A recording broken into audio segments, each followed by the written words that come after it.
Hello, welcome back to another video. My name is Gemma and I'm going to be talking about how I ranked the BookTube prize for the quarterfinals, semi-finals.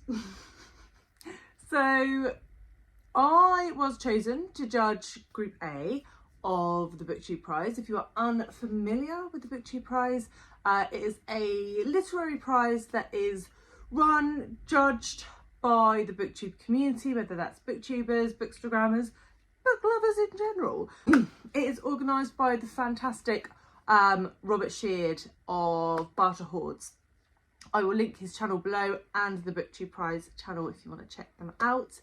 And from the beginning of March, February, right through till the end of September, there are a ton of books, 48 books in both fiction and non-fiction categories that are judged by the bookish community. And I, this time, was judging Group A of the fiction category. So there were 6 books in that group. And I'm going to let you know how I ranked them. The top 3 from each group will go through. And so from August and September, the finals will be judged, which will be the final 6 books, the top 3 from Group A and the top 3 from Group B. So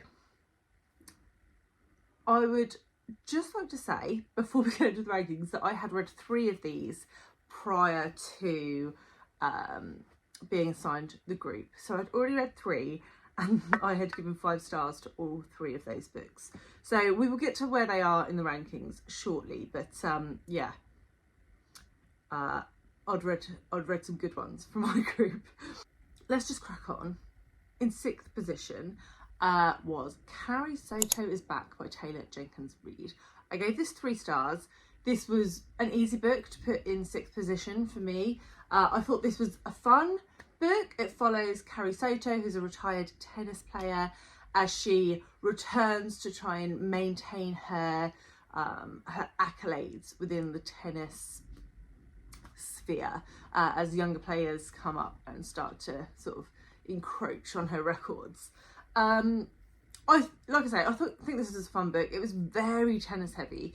I think it helped that I read it at the same time as Wimbledon was going on, so there was a bit of like tennisy hype in the air. However, it was just quite average for me. I've read one other book by Taylor Jenkins Reid, the one about the band, Daisy Jones and the Six, that's what it's called. And I really enjoyed that. This one I didn't enjoy as much. Carrie Soto herself is a really unlikable character, which isn't a problem in itself, but I just, and there is a level of character arc for her, but I feel like we had to get like 80% of the way through the book before she decided, actually I've been a bit of an asshole. So yeah, it was fine, but definitely the my least favourite of the group. And then we hit a sticky patch because the books that I put in 5th and 4th position really I think should have been joint 4th. Yeah, it's it was really tricky for me to distinguish between the 2. But in the end, I put Foster by Claire Keegan in 5th position. So this is a very short novel, novella, short story, about a young girl who is fostered in Ireland when her mother is expecting another child, because basically they just can't afford the other mouth to feed. So she is fostered by a couple for a few months and then is returned home. And it was pretty sad. It was, I would say it had a very melancholic tone throughout it, like almost, you could almost see everything like through a blue lens. There's no doubt that Claire Keegan can write. She can definitely write. I read her other book,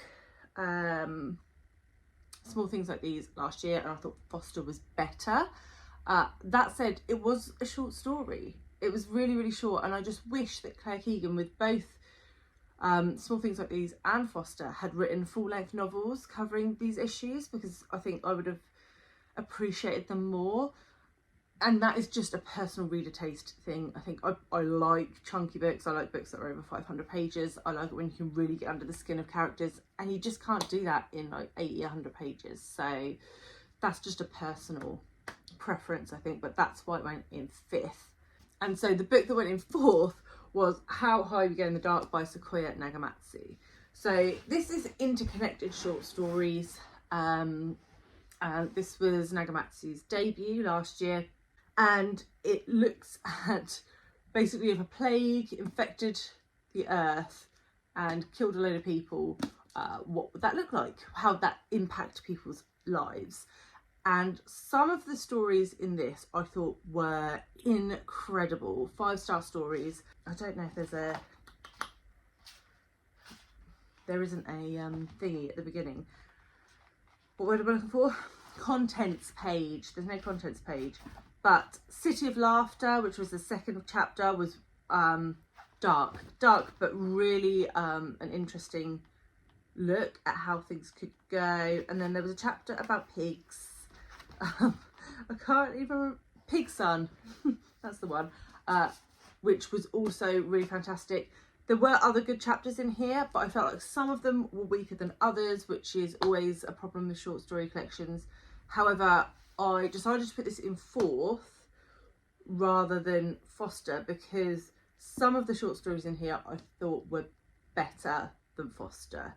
Not all of them, but some of them. And then, yeah, I don't know how you judge a short story collection versus a short story. It's pretty tough, right? But yeah, so How High We Go in the Dark got 4 stars as well, and that went in 4th position. But I would recommend. I thought it was really good, especially if you do like short stories. I tend to not love them so much, but I thought this was good. So yay. So then we move into the top 3, the 3 that I would like to progress to the next round. And they are the 3 that I had already read. So the 3 that I'd given 5 stars. And again, I found this quite difficult to rank. My number 1 was an easy one, but in 3rd place I went for Our Wives Under the Sea by Julia Armfield, which is a literary horror, where we're following 2 women who are married. One has gone on a sort of deep sea scientific expedition and one is left at home. The one that's gone on the expedition returns home, but about 3 months later than was planned, and is changed. And then we see like the dynamic of their relationship through the wife that stayed at home, and also what happened under the sea through the wife that went into the sea. And it was just absolutely stunningly written. I thought the tension was beautiful throughout the novel. I think it asked a lot of questions. It doesn't tie up in a beautiful bow at the end. So if you need a bit of like closure at the end of the novel, you will not get it from this book. But I think it asked some really interesting questions about love, about how people change throughout the course of a relationship, the grief process, all lots of different questions. I think this would be one of those books that would be really interesting to study. And yeah, it was just absolutely beautiful. I do have a solo review for that, as I do for the next 2 books. So I will link those below if you'd like my sort of thoughts at the time that I read them, when possibly I was a little bit more coherent.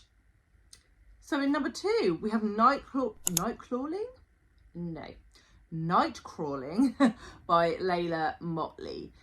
This was longlisted for the Booker Prize last year. Should have been longlisted for the Women's Prize this year, but wasn't. Error. And this is based on true events in America of a young girl who is trying to support her family, herself and her older brother, as well as a young boy who lives in her building with no parental support, and ends up turning to the world of sex work. This book looks at a lot of systemic issues in the US, specifically in this book, but these issues can be seen all over the globe. Issues around poverty, around racism, around police brutality, and I just thought it was so excellently done, and the main character was just one of those people that you just want to catch a break, you know. She goes through all this stuff and you're like, oh, for God's sake, please just give this girl a chance, give this girl a chance. And I think that is the point of the novel, that so many of the youth living in poverty in America, particularly those of colour, just have no opportunities, none. It's just absolutely heartbreaking. And so yeah, I put that in my number 2 slot, which means my number 1 was, of course, Demon Copperhead by Barbara Kingsolver.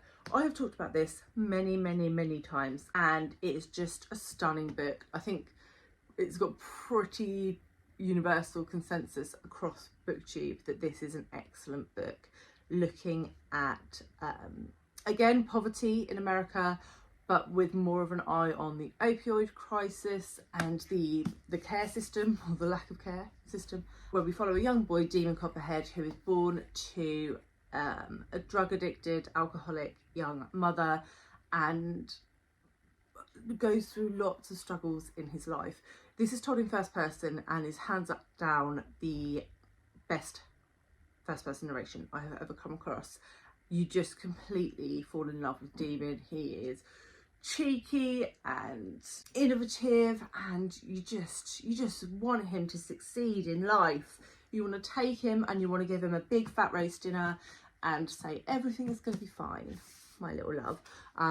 But clearly, in the situation that he grew up in the Appalachian Mountains, that was never going to happen. But it was just stunning book, and I would quite frankly be surprised if this doesn't win the BookTube prize overall, because it deserves to. It's already won the Pulitzer and the Women's Prize, so I think it deserves to win the BookTube prize as well. So that is my ranking. I am going to add a clip in now of my reaction to the books that go through. I would be very surprised if my top 3 aren't the 3 that go through, because they are outstanding books. Nothing against the other 3. They were, well, Foster and How High We Go in the Dark were very good. Carrie Soto was fine. But, I mean, those 3 books are just outstanding. So, yeah, we'll see. You might see Salty Gemma in a minute if my 3 didn't go through. Okay, so the BookTube prize results were just announced. And I'm not going to live react because I listened to it in the car, because I've been putting off the Booker reaction all day. I couldn't put off anything else. And I am shook and shocked, and all of the words. Demon Copperhead made it. So yay for Demon Copperhead. That would have been awful if my beloved Demon didn't make it. But obviously the other 2 that I put top were Our Wives Under the Sea and Nightcrawling, which were exceptional books, and neither of those made it through to the final. How High We Go in the Dark made it, and Foster made it, and as you know, because you've literally just watched the video, I thought they were very evenly matched books. So, you know, I think they're good books to go through, but they're not Our Wives Under the Sea or Nightcrawling. So yeah, that was a thing.